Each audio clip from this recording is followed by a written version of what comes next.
Good morning. A fine morning it is. Thought I'd sit out here on the deck and enjoy the sunshine for a bit before I went to work.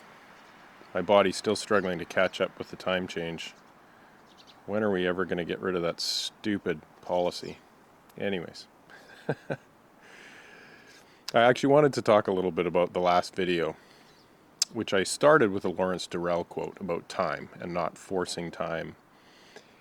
And through the last week, I was just increasingly feeling anxious and a bit scattered and under pressure. And that's when I can't think clearly. And I recognize that I really have bitten off more than I can chew this spring. And so I made the difficult decision to scuttle the grafting and planting of vines this year. When I left the island for 48 hours, that's what I was trying to do. I was trying to head off to the Gulf Islands to prepare the rootstock, and then the snowstorm hit. So that was the first sign that maybe things aren't going to go my way. You know, I do try and pay attention. You know, I try and open doors, and if things are locked or it feels like I'm beginning to force things, then I have to reassess. And at the end of last week, I have recognized that I am doing too much. So we're still going to be prepping the vineyard site, putting the irrigation systems in, the trellising in, and the fencing, and finishing the beds in the greenhouse.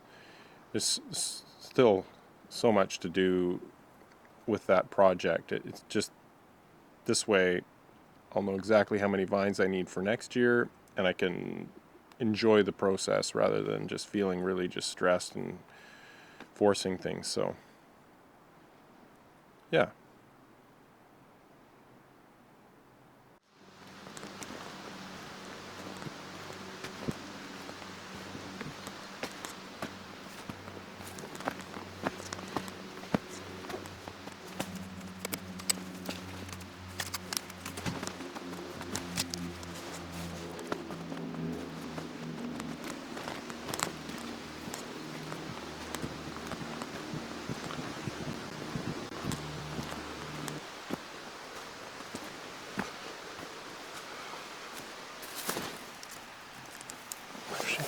Water's in this tank.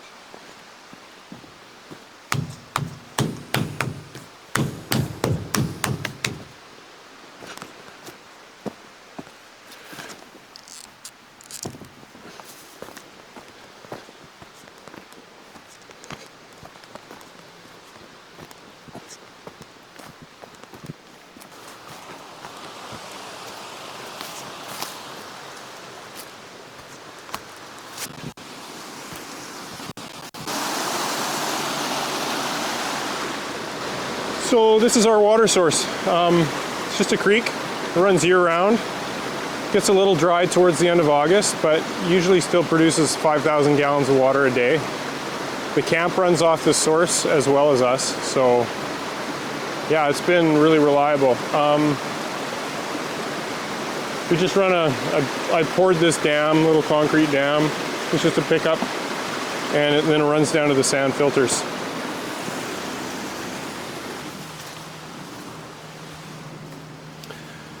So, these are the sand filtration units.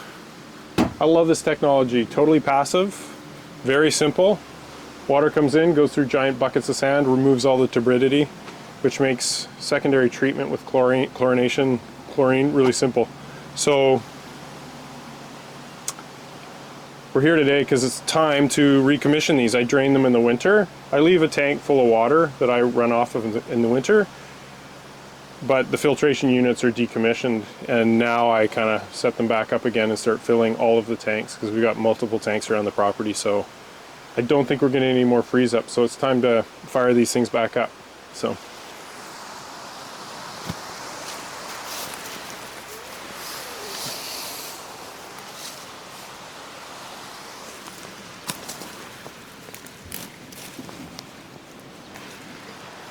So that's just the water coming in. In the winter I just disconnect it and just drop it down the hill so the water running through the dam just runs back into the creek.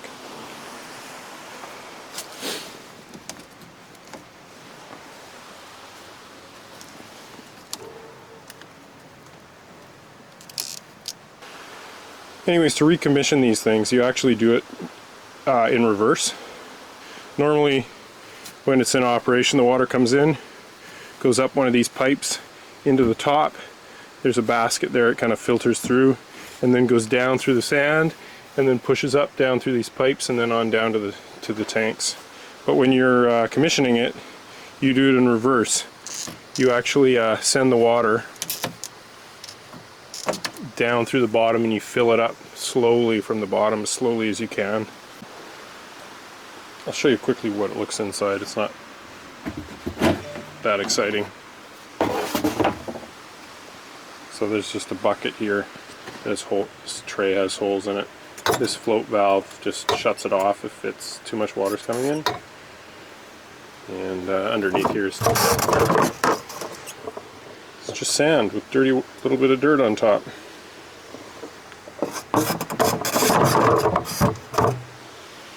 I do have to clean the top layer of sand once a year because there can get enough silt accumulated that it will reduce flow rates beyond what's good.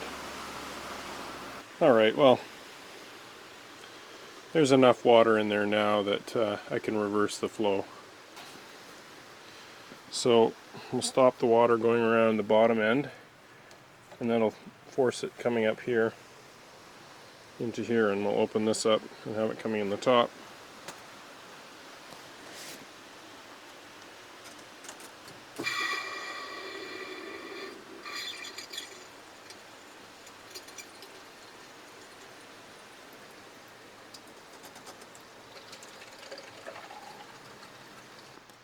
So these are our main water tanks. We've got 3 5,000 gallon tanks. This taller and narrower one is basically just an emergency backup tank. So I'll fill that up at the beginning of the year and it'll just sit there isolated, just in case anything goes wrong with the other 2 tanks, or we get into a super drought situation and I can't recover fast enough on these tanks and we have to, you know, tap into that one. But it just sits there. The other 2 are our operational tanks. So essentially what we'll do is, after the water runs through the sand filters, I'll fill up one of these tanks and then I'll shut off the water coming into it, and then I'll chlorinate it, just add the correct amount of bleach for the volume of water and leave it for the correct amount of time for it to react and kill anything in there, and then I can release it into the system. And as one tank is being used, then I'll be filling up the other tank and I'll just alternate back and forth. So once that one's full, I cut it off, batch chlorinate, wait the amount of time, release into the system, start filling this one up again, and I just alternate back and forth. And it's a really simple, elegant system. You know, I only have to come up here every few days just to make sure my chlorine residuals remain where they should be. But other than that, it's dead simple and works really well.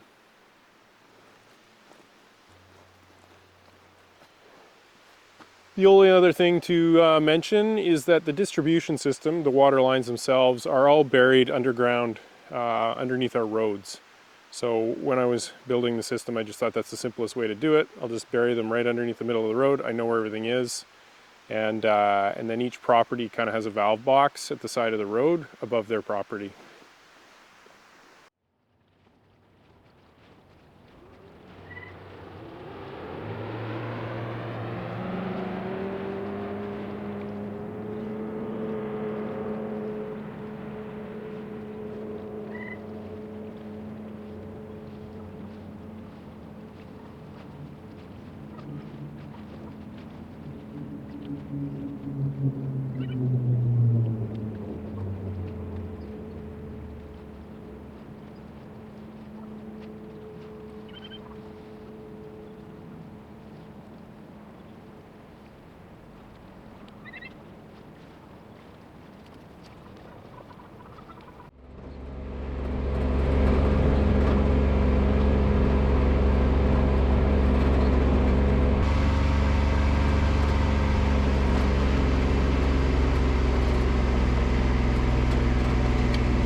So I was just driving by to go collect some rocks, and Kate's greenhouse isn't nearly in as bad shape as I thought it was. I was way too premature in announcing it dead. There's a little hole at the top that'll need to be fixed, but other than that, like, it can be salvaged. Not that big of a deal, or not I mean, it's obviously not ideal, but yeah, it's fine.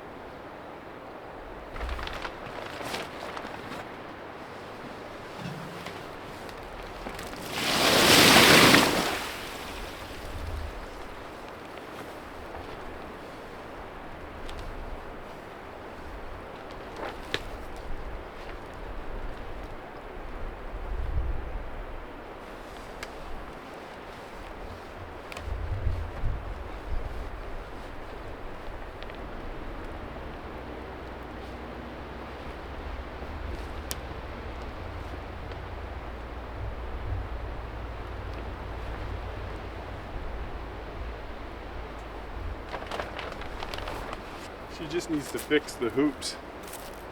They're old poly water lines that are now kinked.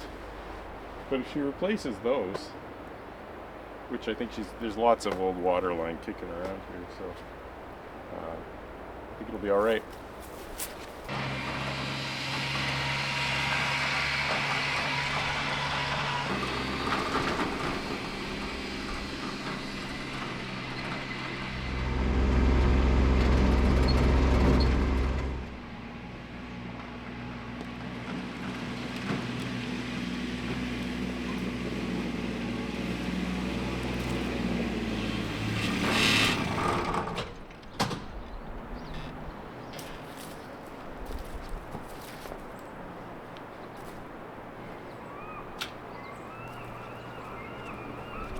So as you can see, there's lots of rock up here. One of the neighbors built this road 5 years ago, 6? Can't remember exactly, to access his water source because it was a hike for him to maintain it every year. So he had this road built, and this section of it was just a huge boulder slope. These boulders are the size of small houses, and this blasting rig came up and he just drilled a ton of the boulders and just blew them up, and then they basically built this road across the side of this massive boulder boulder slope. So lots of rock to use, so lucky me.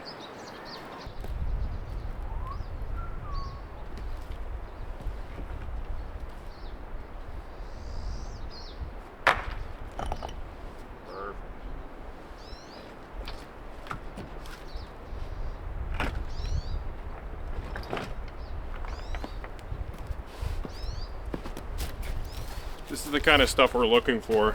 I don't want it to be too wide, nice and square, so we can, build a wall.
So if you're interested, you can see this was a giant boulder. You can see the drill hole.